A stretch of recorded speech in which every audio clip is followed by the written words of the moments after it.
So this is what I'll do. I'll do a little bit of background. I'll talk about demonstrating the value of milestones, and I'll talk about remaining challenges. And I think for the background, we do need a little bit of historical context. So this is where we started back in July 2013. The milestones were rolled out, starting with these 5 specialties. And that's another thing to remember, especially if you're mostly working in the UME space. ACGME works with the boards and the specialty societies. So they're a loose confederation. The ABMS tries to corral the different specialties into a common space, but I would say that they're not always that successful given the different culture within each specialty. You can imagine that orthopedic surgery doesn't really operate much like pediatrics. It's just, or psychiatry, they're really not the same people, they're not the same culture. And yet, think about what we're trying to do with milestones. We're trying to create a common framework for all specialties. And then think about all the different politics around the different boards and how they, and specialty societies, and how they manage what happens within their specialty. So there's a lot of cultural issues, deep embedded cultural issues that we have to address as we try and standardize things. So we started to roll them out specialty by specialty in 2013, and then along came the big ones, internal medicine, pediatrics, and then all the rest. And then by 2015, basically every accredited specialty in terms of residency and fellowships were reporting milestones to us.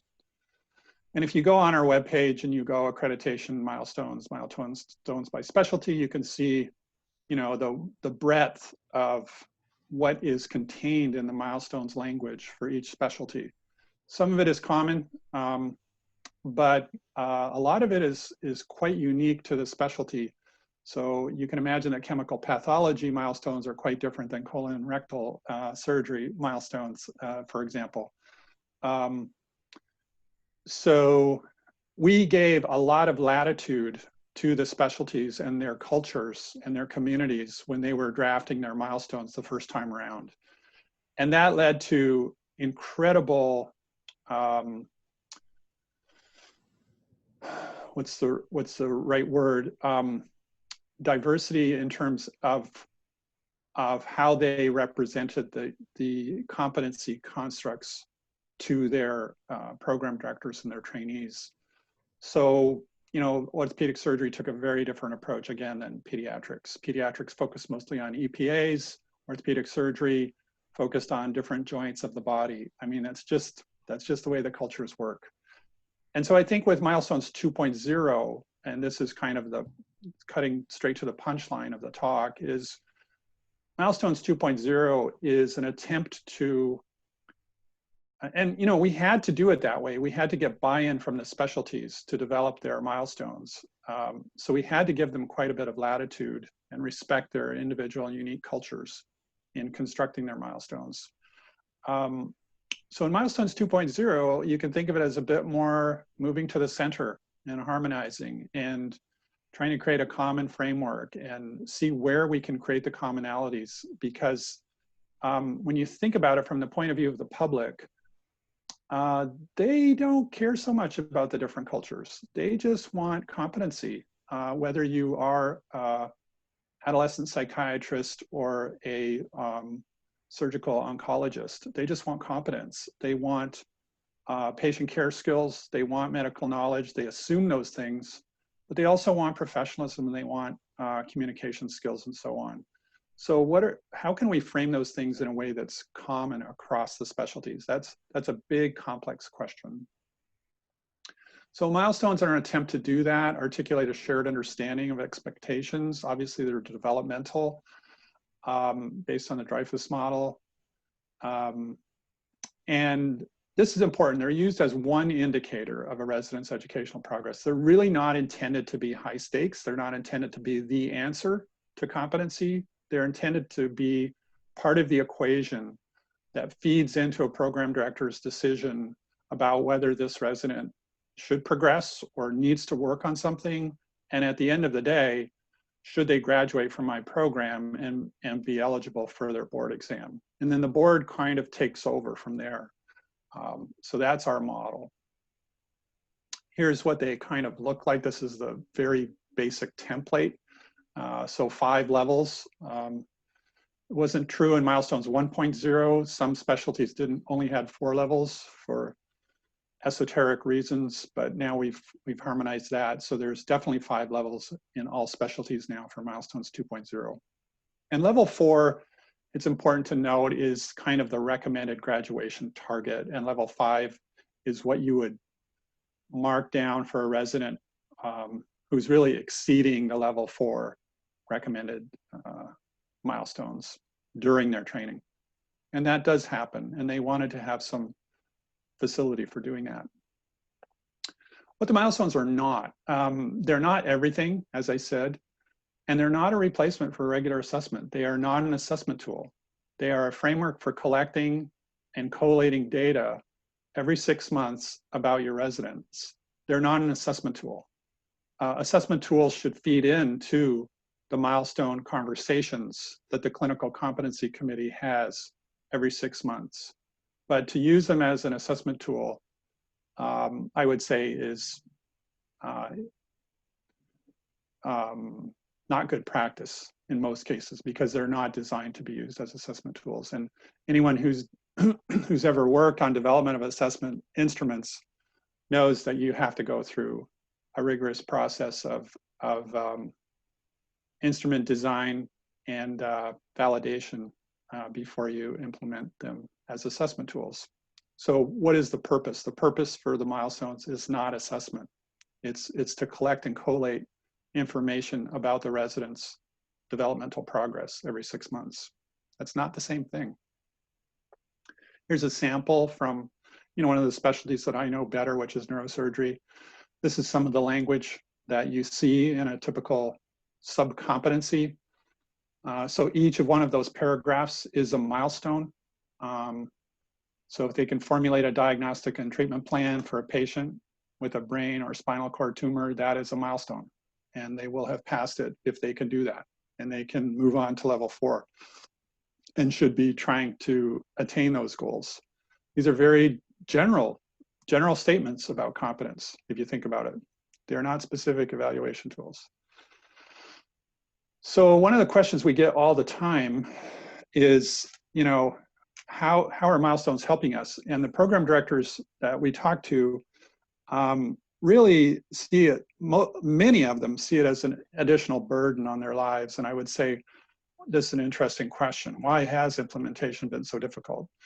And another way of thinking about that is response process validity, of course. So this, the milestones data that we expected to see are not really the actual milestones that we get. In many cases, we were going from that educational CQI model that we would expect to see progression across the 5 levels during a resident's career or tenure in their program. And, sometimes when we see the actual milestones data, it sure looks like people are just checking the boxes. So, but how do we know? We just get the data. So how do we actually know? What can we infer about what's happening in the CCC with the program director at a specific program? And I think it's this distinction between theory and lived experience that we need to tease out. So why has implementation been so difficult? Well, if you think about this complexity, when we look at all the specialties and subspecialties, we consider 24 of them to be core specialties. But when you add up all the fellowships, there are 180 or more now. There's almost 200 specialties and subspecialties.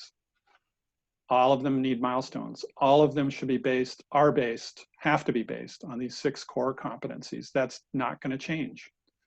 But they get to be organized by subcompetencies within the specialty. So orthopedic surgery has 41 subcompetencies, diagnostic radiology has 12 subcompetencies, but they're all organized under these 6. Yeah, that's what I said, 12 to 41. And then remember, there's 5 levels of milestones per subcompetency, plus 11,200 programs, 137,000 residents and fellows. It all adds up to 3.2 million data points that come into our office every 6 months. So how do you make sense of that? Well, I'm going to skip through this. I think this is really more about rationale and why we're doing it. If you haven't read this paper, I would strongly encourage you to. It's only 5 pages long. It's published in the New England Journal of Medicine, so it's well edited and well written, in my opinion. They do a good job most of the time. And this is one of those papers that was just really easy to read. It was a pleasure to read. Published in 2012, long before I came to ACGME. And basically what Tom Naska and the group were saying is that, you know, there's variability in the quality of residency education, and we need to address that. So, and that's a discussion point for, you know, is the variability a good thing? When is variability a good thing? When should we standardize? It is a real good discussion point for researchers. But it's tied to this Errors Human report. I mean, a lot of what we're doing in healthcare education is tied to this report and these observations that everyone knows. So this is the question: what keeps you up at night as a program director, as a DIO, as an attending physician responsible for supervising residents? Will they be ready for unsupervised practice? You know, what to do with the resident in difficulty? You know, these are daily questions that people ask themselves, and they have to live with their decisions about promoting residents who just aren't very good at communicating or aren't very good at clinical skills. And, you know, what is the context of that? And what are the forces at play that push them down in that direction? So, you know, what keeps you up at night? Well, hopefully you've got a pandemic puppy to help you through the night. So, and usually when I'm in a live audience, that gets a chuckle, but I can't tell if you're chuckling now or not. So it's all about entrustability. Can we develop a system to ensure residents and fellows are ready for unsupervised practice by graduation? And this is what Bill Yopes and Kelly Kaverzagi came up with, and I love this. This is the idea that competence is a latent construct, and we can only ever sample it. And we sample it like blind men, you know, touching an elephant. So we never have direct knowledge of the underlying competence. We can only sample it. You can't get into the mind of another person. You can't really know how competent they are. You can only observe their behavior. So if we model this, you have this continuum: observed competence. So this is observed competence. And this is the proportion of residents who we would consider to be competent. There's going to be some variation in their observed competence. Let's say they're all equally competent. There will still be some variation in observed competence, right? I mean, that's just the way things happen. There's also a population of residents who precede these, who are what we term euphemistically pre-competent, and their mean is just shifted. So, you know, there's a threshold that we set where we decide that once they pass this threshold, we will deem them to be competent, even though we have imperfect knowledge of their competence, a la Yopst and Kaverzagi. The problem is the false positives, right? So this group that really aren't competent but are expressing themselves as competent, and we make the decision to graduate them. Those are the ones that cause trouble. So if we look at the data then, and these are real data from some special, I can't remember which one, but it doesn't matter. You can basically look at the, and this is, you know, PGY year by subcompetency. So PC09 would be one of the subcompetencies for patient care. And you can see there's variation, right? Theoretically, there's going to be variation around some mean for these residents who are competent. So remember, this is level 4. That's what we've deemed to be the recommended graduation target. There's variation observed competence, and then there's variation observed competence for the ones who don't quite meet. And I guess this bar should be up to level 4. But the data conform to this theory. We can map the data to this theoretical framework if we wish. And what we're trying to do is demonstrate the value of milestones using the data. So using learning analytics to respond to the community, to show them how they can use the data to improve the quality of their training programs. So we send out these annual reports, which are the box plots for each specialty. And from a validity perspective, you know, the question is, what do the data represent? You know, it's an epistemological question. How do we know the truth? And the truth, we assume that the data represent the resident's underlying ability. But we know, in fact, that it could represent all kinds of different things, including obvious bias, group processes in the clinical competency committees. Obviously, curriculum factors or resources could vary from program to program, which could influence the variance there. This is one that led to Milestones 2.0. Is there difficulty in confusing language in the milestones? Well, yes, there is. We know that. So that's why we're doing Milestones 2.0. And it's going to be rolled out over 4 or 5 years. And then other unwanted sources of error. So if you think about this, we can model the milestones data as a combination of construct relevant variance and construct irrelevant variance. And some of it is systematic and some of it is error. And we really don't know which is which. But it requires a combination of mathematical modeling, quantitative research, analytics, and also qualitative research to find out what goes on in the minds of the people who are creating the milestone ratings. So not only the faculty, but the CCCs and the program directors. So this is an example that I think most of you probably seen before. I'm writing this up right now for a special issue in JGME, but if we look at at the specialty level, not at the program level, but for neurosurgery, for example, we ask this question, you know, how many residents are reaching level 4 by graduation? And remember, it's not a requirement. It's a recommended graduation target that allows for a QI approach, right? That formative feedback, remember, it should be formative feedback, not high stakes. So recommended graduation target is 4. If you don't make it, that's okay. You can still graduate from your program. It really depends on your CCC and your program director whether you are a good enough resident to practice unsupervised.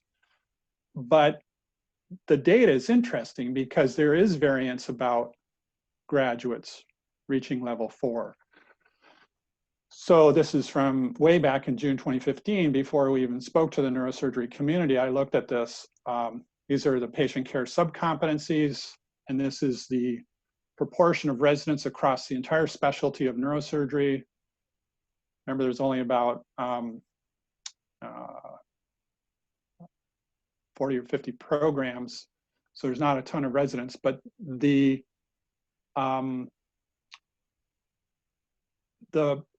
patient care subcompetencies are organized here in the legend in the order that they appear at time of graduation. So neurosurgery is a 7-year training program.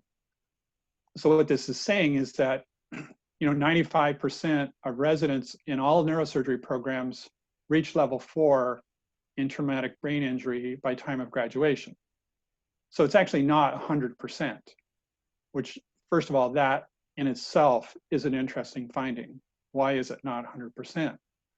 Is that important? Does that matter? And then what we can do is look between subcompetencies to see if there's differential attainment of level 4. And what you can see is that, critical care, brain tumor, spinal neurosurgery are all above 90%, but you've got these outliers down here, epilepsy and movement disorders, pain and peripheral nerves, 70 to 75% of residents are attaining level 4 in these subcompetencies. And now I showed this to the neurosurgery community, but before we kind of went and changed neurosurgery, I wanted to look at it the following year. And in fact, we found almost identical order and identical values, in fact, for what was happening in June 2016. So we went to the neurosurgery community and we said, you've got to think about this and maybe change something that you're doing. Well, first of all, I said, is this okay? And they said, it makes sense. Some of the residents don't actually have strong rotations in peripheral nerve or pain. They don't actually have a rotation, epilepsy, movement disorder. And some of the neurosurgeons were saying, but that's not core to what it is to be a neurosurgeon. And I said, okay, well, either you decide as a specialty that this list should be reweighted according to your priorities as a specialty. You know, maybe critical care is way more important than epilepsy and movement disorders and neurosurgery. I'm not a neurosurgeon, I can't tell you that, but you need to decide based on the data here. Either you reweight this list, or you need to really take a look at what's happening in these programs where residents aren't getting up to level 4. And maybe it just means rotating around to a different hospital or getting a simulation skills center experience in some of those other skills. So that's how we can use the data to feed back to the community to try and improve residency training. And they've changed their milestones, they've changed their training program. They're a really tight-knit group. So that's kind of why we started with neurosurgery. We knew they had the potential to respond, and they did. So that's being written up now. Longitudinal data is different. That was cross-sectional data. So those were different residents that we were looking at, year 1, year 2, year 7. So now we're looking at longitudinal data because we've been doing this long enough, and we're using this to support program directors, faculty, and clinical competency committees. So this is kind of what it looks like. So these are all possible trajectories of milestone ratings for all residents in psychiatry for one subcompetency, which is PC01 psychiatric evaluation. So this is longitudinal data, so these are the same residents tracked over time. And what you can see is that, first of all, there's a general tendency to get to level 4 by time of graduation in this 4-year specialty. But there's also wide variation, even in something you would think might be as standard as PC01. There's people being rated at level 4 right out of the gate within 6 months. And there's people being rated at below level 1 well after 2 years of training. So what's going on? And if you look at different, and this may not be very helpful for psychiatry, but if you look at different specialties, you see different patterns in different subcompetencies. So, you know, all these residents being rated at level 5, is that a real signal? And what about these ones? What about these ones that are rated below level 1? Is that a typo? What's going on there? Did someone really fall off, you know, the radar? What's going on? So these analytics can be used to develop models to provide program directors with tools. So this is another one, emergency medicine milestones, wound management. And this shows all possible trajectories, 1,336 residents over 3 years. And you can see that if we split up the ones at time of graduation who reach level 4, 80% of them do, but 20% of them don't. And that allows you to look at the longitudinal trajectory of the ones who did not reach level 4 at time of graduation. You can start looking at individual points. If you are at level 2 after 3 years of training, or after 2 full years of training, should we be worried? You know, and we can actually map out where that resident went over time. And we can look at probabilities. So this is basically that data now put in tabular form, and we can see that, you know, end of year 2, if you're at level 2 or below, there's a 63% chance that you're not going to make level 4 at graduation, just based on the population data for emergency medicine. So we can feed this back to the program directors and say, you know, if you've got a resident falling in this bin, maybe you want to have a talk with them. You know, it's up to you. But here's another tool that you can use to more confidently have a discussion with your resident, maybe create an individualized learning plan. So, and obviously, as you go down, the numbers get higher. So 90% of residents who are rated below level 1.5 at end of year 2 do not reach level 4 at time of graduation. So these are the ones, and you can do this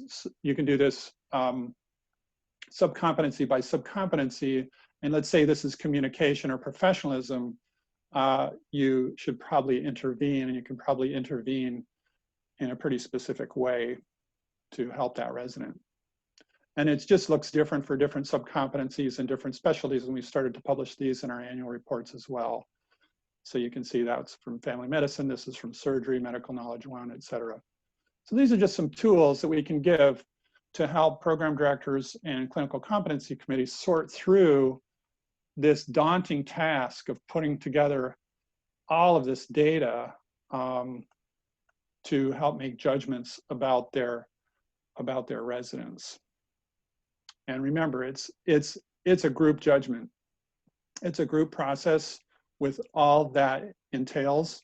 There's an institutional culture, there's a program culture that surrounds it. I could give you lots of anecdotes about what I've seen and heard about that happens in clinical competency committee meetings. But essentially, let me just say that a lot of it is what I would call construct irrelevant variance, to be polite about it, when making judgments about their residents. This is, I just want to make a quick segue here about straight lining. This is when you have, give someone a form and they don't read any of the behavioral descriptors, but they simply look at the numbers and they say, yeah, this person's a 3 all the way down across all subcompetencies. Well, you wouldn't expect that, right? You wouldn't expect a learner to be have the same competence in things as different as brain tumor or critical care or epilepsy. You would expect more of a profile for each resident at each point in time. So, you know, just on the face of it, you wouldn't expect straight lining. And so if it happens at all, you wonder if it's valid. It could be valid. It could definitely be the case that a resident is exactly the same level across all 41 subcompetencies in orthopedic surgery. It's possible. Don't even know how to judge the likelihood of that. Probably some Bayesian statistics or something would help. I'd be open to suggestions. And this is the rate of straight lining for specialties of 3 years or longer. This is taking all residents within a specialty, and this is looking at, remember now, straight lining is within resident. They've been rated the same number. Doesn't matter if it's all 1s or all 5s, but they've been rated the same number on all of the subcompetencies within their specialty at a given point in time. So we take June 2018 data and we look at anesthesiology and we see that, you know, more than a quarter of the time, or more than a quarter of their residents are being straight lined at June of 2018. Now, is that valid? Or should anesthesiology look at themselves? One thing we do know about anesthesiology is they got the message from their board that the board was considering milestone ratings to be high stakes, and we're using it at the board level. So that gives you some clue about the motivation for putting all 4s at time of graduation, for example. And it varies by specialty. So these are analytics that we can look at and say, well, why is neurology so low, and ophthalmology in the middle, and anesthesiology and surgery so high? And we can start talking to those specialties about what is their culture around making milestone ratings. And you can even drill down within institution. So a DIO would be interested probably in, we've actually had conversations with DIOs about looking at rates of straight lining across programs within their institution. So some of the small programs, you know, okay, I get it. You're gonna have high rates of straight lining if you only have 2 residents, but you've got 30 residents in emergency medicine and you're up over 25%, 30%. So is that a problem? And as a DIO, you can start, you know, looking across programs within your institution and saying, you know, what are you guys doing? You should be talking to, you know, obstetrics and gynecology and see how they're doing it, and vice versa. So this is basically similar to a quality improvement caterpillar plot that they use in clinical research. And then you can break that down even further by year of training.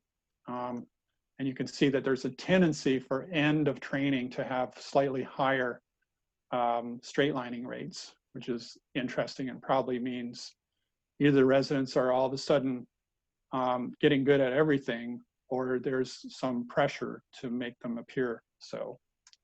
We don't know. But there's lots of resources available to help the clinical competency committees deal with this. These are being updated now. I think there's a new one out, actually, guidebook for programs. There's a new Milestones guidebook as well. There's a couple of resources on the website. So what are some of the remaining challenges? And I'm not going to take too much longer because I know I have till 12:30, but I think there's a lot of material there so far. And I hope some of you were making notes for questions. I haven't been following the chat at all because I'm focusing on the presentation, but definitely want to leave a lot of time for discussion because you're a unique group, and would love to get your input on and start a conversation about some of these challenges and some of the work that still needs to be done to improve GME, medical education in general. So Milestones 2.0, I would consider this an exercise in content validity because we're refining the test. We're actually, if you think of Milestones as an assessment system, we're changing what is written on the test, what the questions are. With Milestones 2.0, we're harmonizing the language. We're getting each of the specialties to look carefully at whether the first set met their needs, whether there was any confusing language in there, whether some of the language didn't apply, like did neurosurgery actually re-weight their epilepsy and peripheral pain milestones, etc. So it's mostly content validity. You could also call it response process in the sense that we're changing the format as well and the language, but it fits in that category. And this is a contrast. This is neurosurgery, which is the first out of the gate. Based on that early work, they were anxious to revise their milestones. So when they looked at the patient care subcompetency of critical care, they went from the one on the left to the one on the right. And you can see it's just much more streamlined and laid out in rows. So in a sense, what you're getting in critical care is, performs, inserts, manages. You could think of these as being more like diagnostic reasoning, procedural skills, and patient management, as opposed to this hodgepodge jumble of all kinds of things that were included in the first version.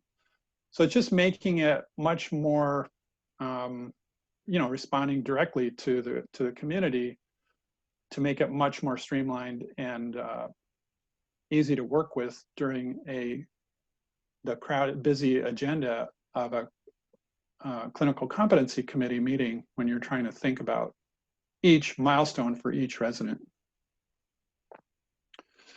So what have we learned from the Milestones 2.0 work? Well, we knew the DIOs were dissatisfied with a wide variety of milestones, especially for what we call the non-PCMK, the communication, practice-based learning and improvement, professionalism, and system-based practice. And so we performed a crosswalk. Laura Edgar's in charge of Milestones 2.0. It's been her full-time job for about 3 years now and will be for another 3 years.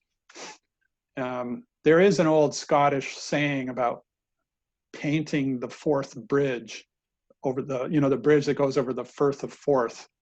And that by the time you finish painting it, you have to start on the other end again because it's such a long bridge.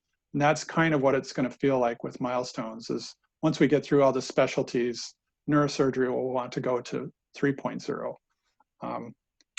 So excuse me, I will silence that.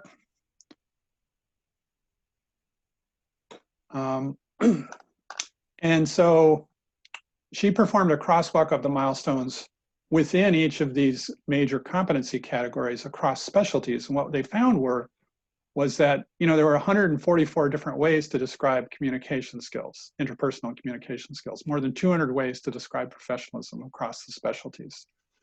Now, you know, I don't have any problem with that, but, you know, my gut would say there's more than one way to describe professionalism, probably more than 8 ways, but you probably don't need 200 ways. And the sweet spot is probably somewhere around, you know, 5 to 25, if you think about the different specialties. I'm not saying that we should have professionalism described identically across all specialties, because I think professionalism for a colon and rectal surgeon means something different than for a pediatrician. And you have to learn what professionalism means in the context, or an oncologist, right? You have to learn what professionalism means for your specialty. So I think there still needs to be some variation, but there is room for harmonization. So they created 4 working groups, and they harmonized the language around those 4 core competencies. And at the very least, this will allow for the development of common assessment tools. And I would have to say that milestones in general, one of the biggest challenges is that we don't have a good set of assessment tools that we gave to the community. We expected, ACGME expected the communities to develop assessment tools, and that just didn't happen at the scale that they hoped. I'm saying they because that was done before I arrived.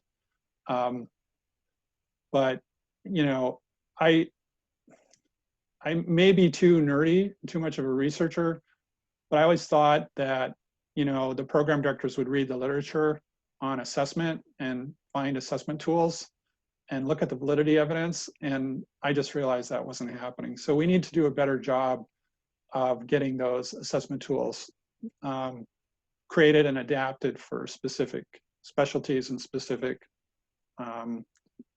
communities and cultures.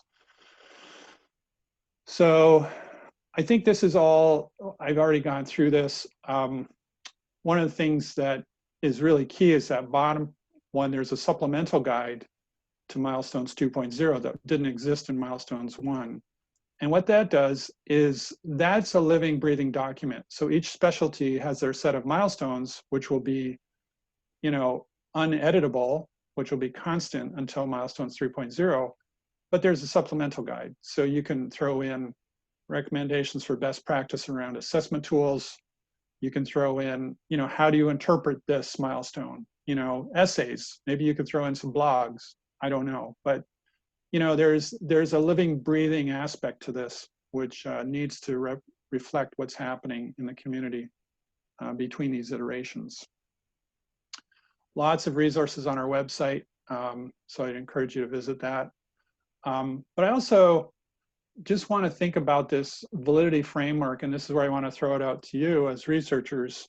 You know, does this make sense? And how far can we go with this? I'm actually writing a paper up on this as well for this JGME special edition.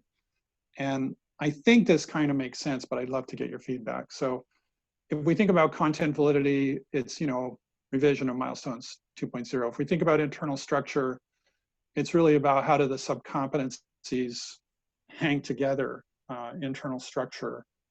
You can even look at reliability, and Yunsu Park and Kenji Yamazaki are doing that work now with Eric Hombo and myself. You know, finding best response process, finding best practices for CCCs. You know, do they consistently rate residents based on their competency, or are they swayed by other things?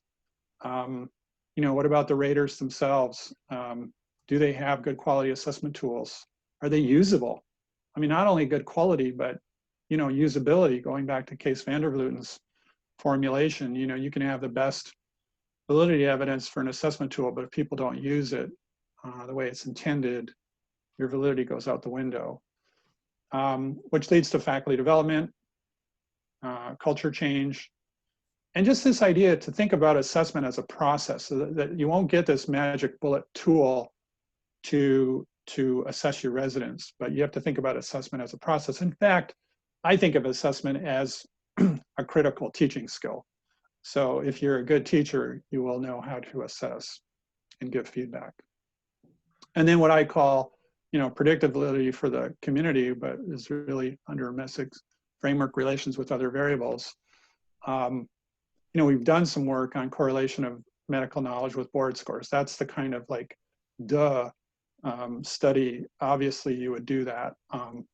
But now we're also looking at medical knowledge with, USMLE scores as well. Those are kind of the low-hanging fruit ones, but I would love to see some relations with other variables work correlating patient care subcompetency performance with clinical outcomes data, or correlation of, system-based practice with institutional variables. I mean, how does the system in a Kaiser institution differ from the system at Mayo or Cleveland Clinic or University of Michigan? I mean, who knows? Surely there should be some signal there. So I like to sum this up, big picture, even though it is reductionistic, even though it is theoretical, before we had the next accreditation system, which is what Tom Naska calls all of this, I would submit that we had this matrix, that in terms of developing objectives, curriculum delivery, and learner assessment, we had medical knowledge down pat. We had good objectives. We taught medical knowledge well, and we assessed them well. Patient care, we probably didn't have very good objectives, but we certainly gave people exposure to learn patient care skills, and we certainly assessed them. Those are the two traditional ones. And all of these other ones, we were teaching them either in the informal or hidden curriculum, or explicitly, perhaps through hospital-based initiatives around QI. We maybe had objectives around certain things and maybe assess other things, but this part was basically a desert. And I would say now with the ACGME competency categories, at least we have objectives for all these things. And we're starting to assess all these things. And maybe some of these brackets can be removed now. But we're basically fleshing out this skeleton. So is this a challenge? Yeah, it's a challenge. I think it's not the answer, but it's part of the answer. And I think we each got to be throwing a bucket at the fire, because the patients will benefit if we do the right thing. And it's better to try something and refine it and subject it to peer review than it is to be a naysayer and to try and just criticize the system. So final message to everyone here. I hope it's geeky enough for this group. I tried to make it bring in the British Crown because I'm living in Canada now.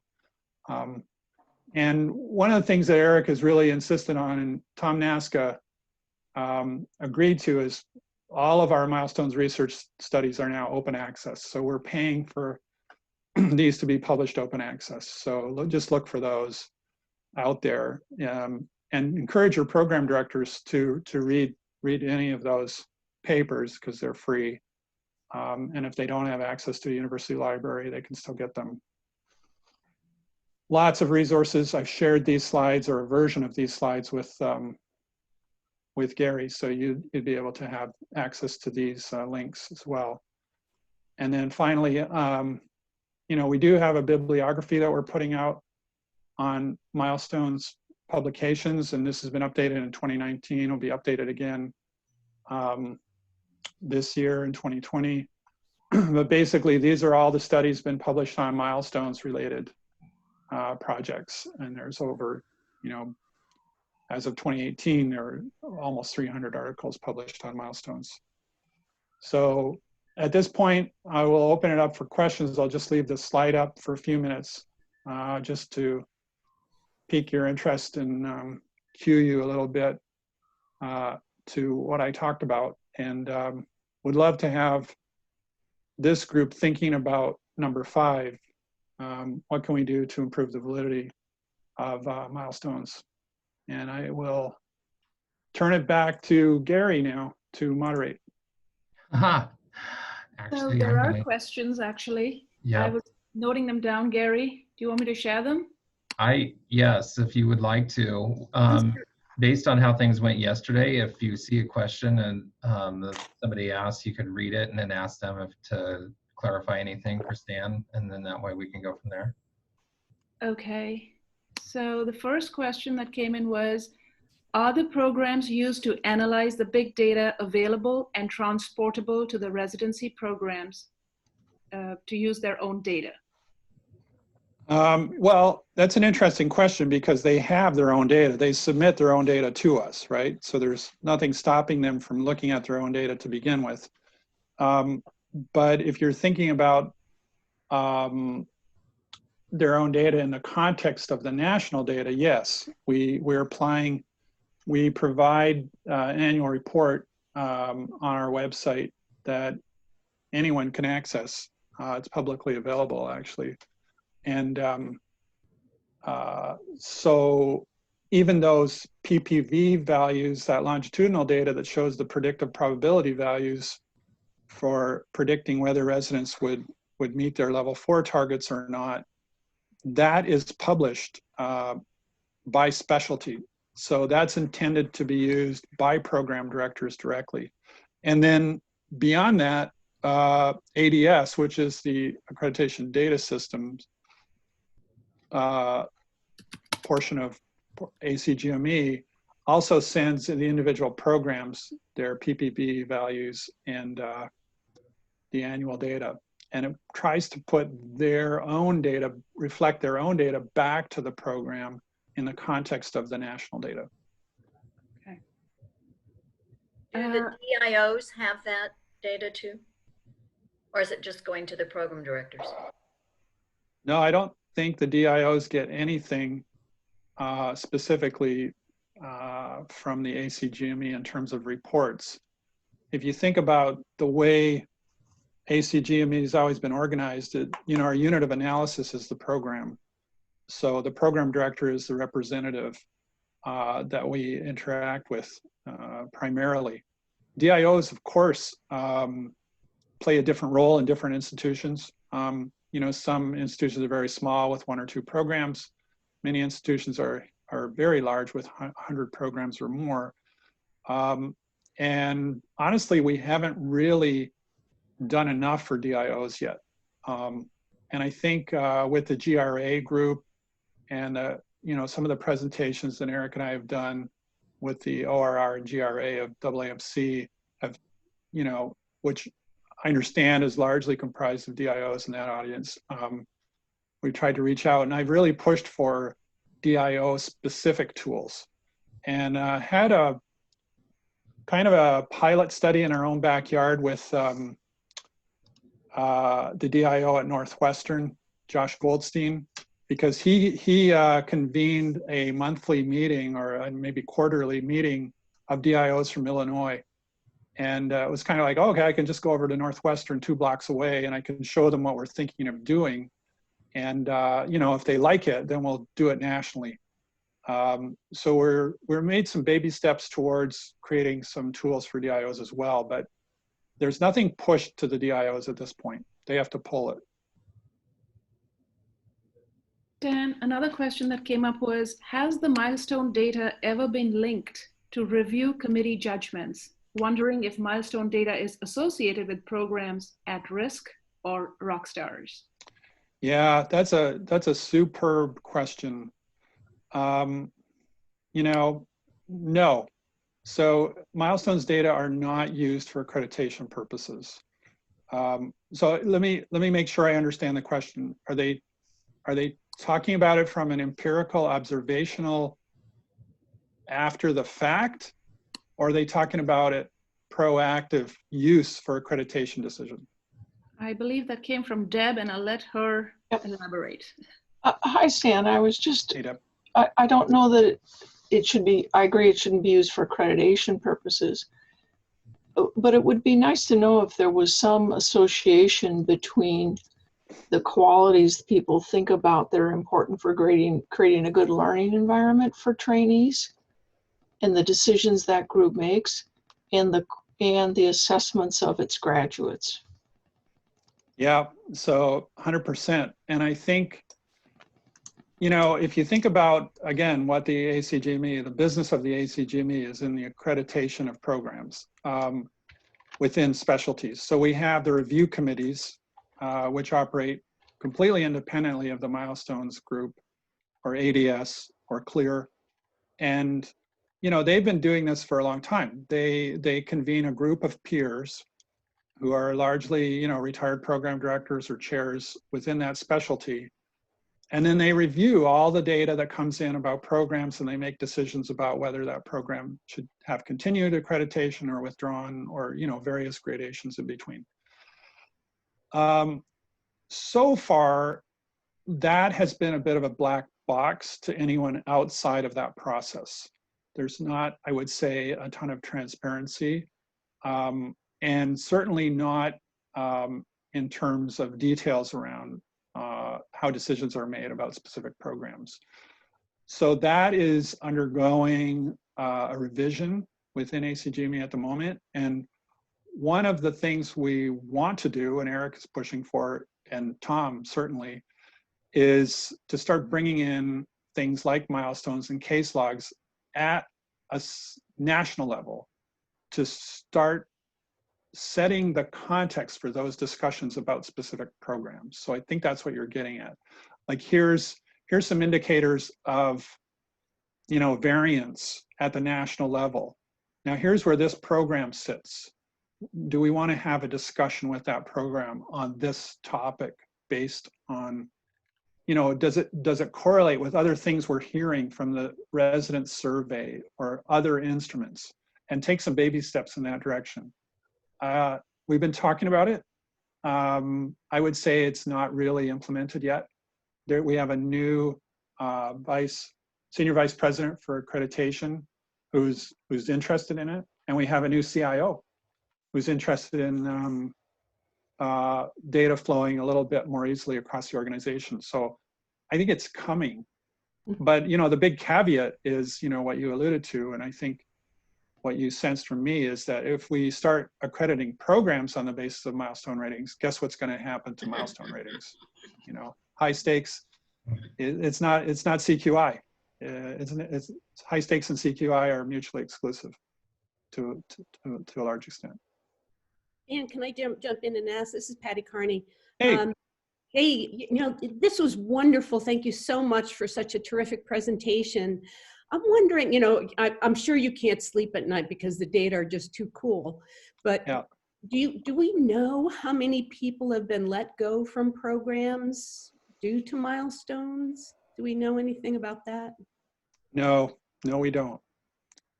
And, you know, my gut is that they don't do that. My gut is that it's a bigger conversation, and it's more, you know, milestones plus, or, you know, milestones that supplemented some other thing that happened, and then they look back at milestones and maybe see a signal. I don't know of any data like that, but that's a great question, and you know, it should be looked at. Yeah, in a way, it's a validity question, you know.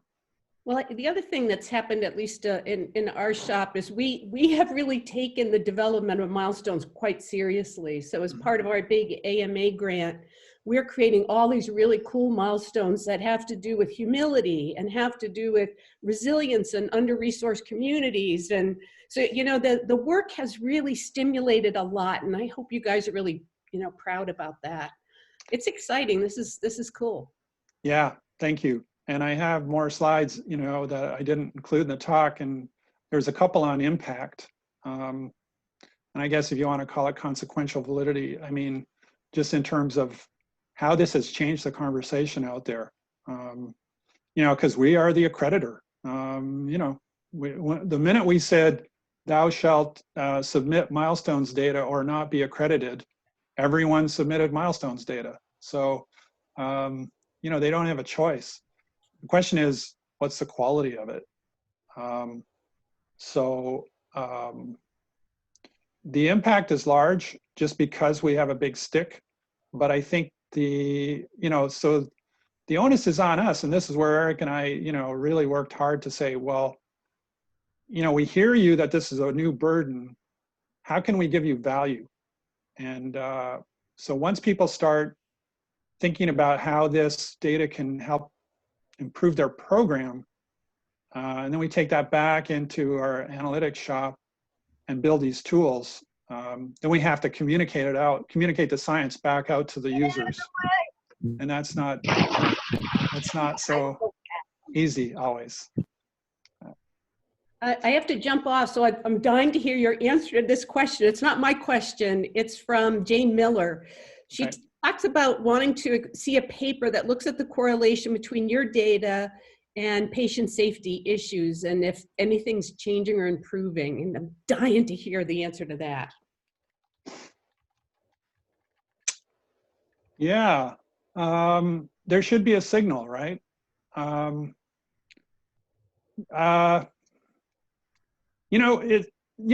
it's very similar. So yes, there should be a signal. We haven't done it yet. We looked at the health system science, component of the undergraduate curriculum in the ACE schools, and there's very weak signal there to milestones. But this is similar, and you have to do some kind of comparison if you're going to ask that question, right? Is it variation within the population or the sample, or is it difference between a group that really use team steps versus programs that didn't? Those are questions that need to be asked and could be asked, but we haven't. Yep. No, that's great. That leads into more validity research, right? Because if team steps really does affect those patient safety issues and performance of the residents, it should show up in milestones data somewhere. And if it doesn't, why not? Maybe we needs to be built into milestones 3.0, right? Yeah, absolutely. And again, I keep saying that because, I think we're in for the long haul. I mean, I think there will be a milestones 3.0, and we should recognize that milestones 2.0 isn't perfect either. Yes, Stan, one more question. Does straight lining increase when rating residents in their final year? Yes, it does. With early residents? He did answer that. Yeah, actually, I was busy typing, so I'm sorry. Yeah, no, absolutely. Yeah, they do. And then another question came up on, do some residents' proficiency curves level off, that is rote practice, versus continually improve, that is deliberate practice? Yeah, that's too subtle a question. I think, I don't think we see that really in the milestones data. Okay. I think there's too much noise in the system to detect that level of subtlety. I would expect to see something like that. We do, in a sense, that we get some residents who go up to level 4, in the third year of their 5-year program, and then they kind of stay there. They go to level 5, and probably those are residents you don't need to worry about because everyone agrees that they're doing fine early on. Do they deserve to be there the whole time they're up there? I don't know. Ole talks about, an expiration date and trustable professional activities. So just because you've achieved something once doesn't mean you should stay there. You need to keep demonstrating it. Paul, does that answer your question, or you want to elaborate a little more? Paul?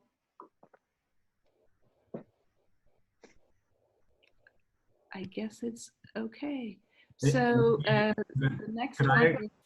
Could I ask a question or follow on there? It's Martin. Yeah, Mr. Learning Curves, please. Yeah, well, I wonder, if it levels off, then what does that say about your aspirational milestone?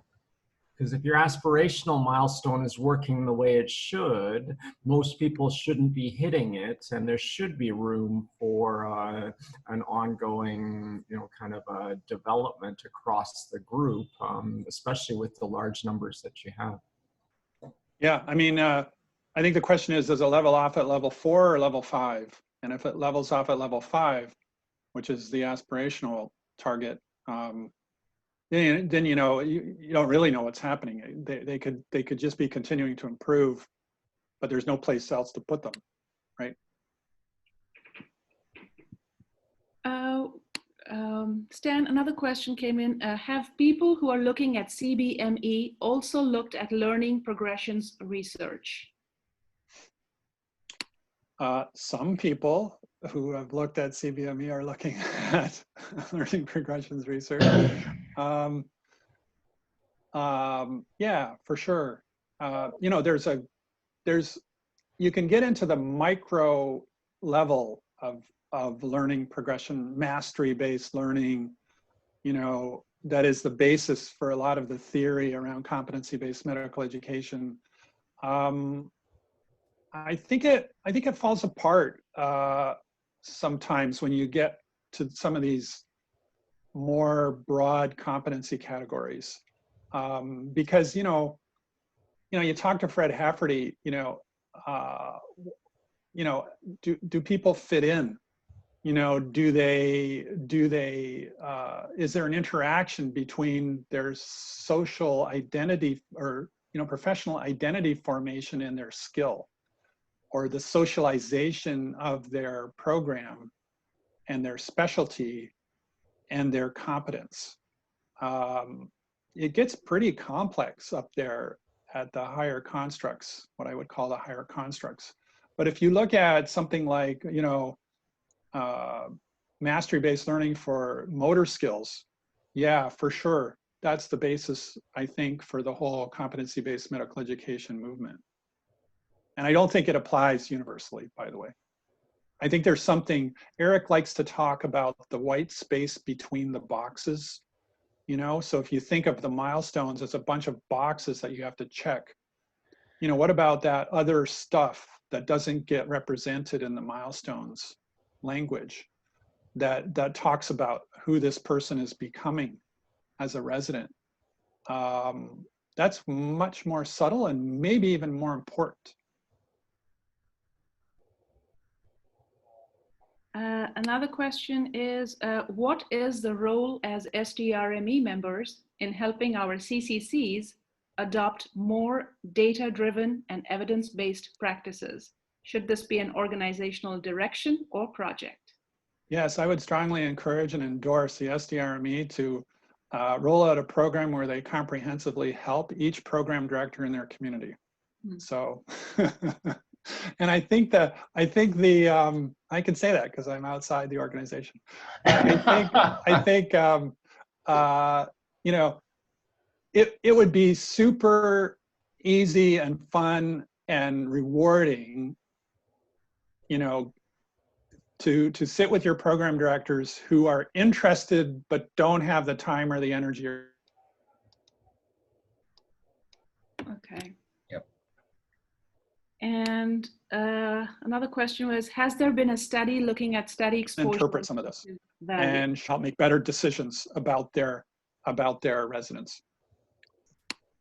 Did you hear that whole comment okay? Because no? I think the last bit got lost. Okay, it said my internet connection was unstable. So I don't know, that's what you get when you move to Canada.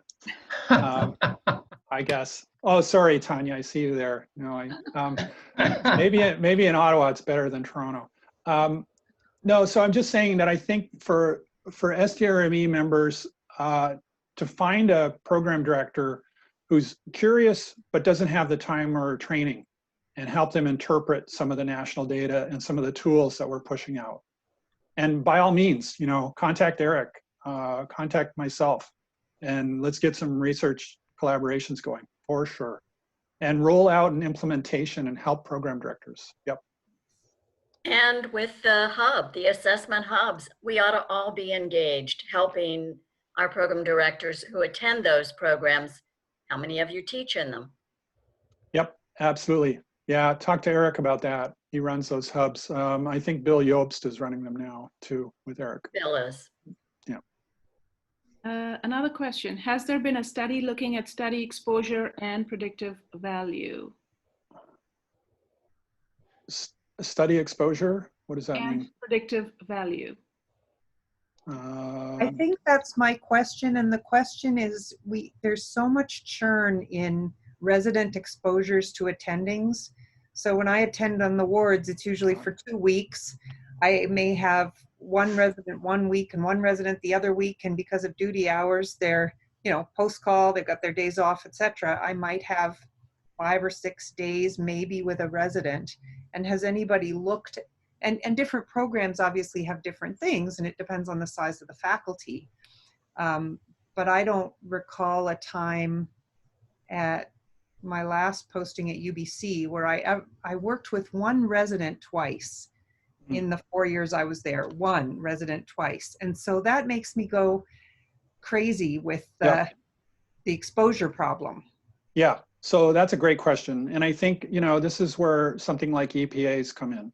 So if OLI has a set of EPAs for you, and you adopt those and you say, okay, when you see a resident, here's the specific thing that you should assess, and you may not see this resident again for the next few months, but here's the specific thing that whenever you have a resident, you should be assessing it. And here's a couple of other specific things, EPAs, let's say. And then that's the job, the responsibility of the program director, program coordinator, whoever else you have that administers the program, to collect that data and translate it into milestone ratings every 6 months. So the idea is that you collect and collate individual assessments, and then you have a conversation every 6 months with your CCCs. And maybe part of that conversation is, well, this is from an attending physician who only saw this resident once, or this is from an attending physician who worked with this resident every day, or, and then you weight the conversation and then you make a milestone rating. So I think that's kind of the weakness of the EPA model as a standalone model versus milestones, because milestones are intended to be collected and collated over 6 months, and then informed and adjusted by the judgment of the CCC. So I really do believe it can work that way. But I know in Canada it's different. I'm getting to know how EPAs are used and how CCCs work in Canada, and it's quite different from the US. Okay, Stan, that was the last question because our next session starts in 1 minute, actually. Oh, I'm sorry. I thought I had till 12:30. Right. Okay. There were tons of questions. I mean, everybody loved the talk, so it's fantastic, and we're really happy that you were here to participate and enlighten all of us even more about the milestones and the EPAs. But with that, everybody give him a nice round of applause. I'm going to stop recording.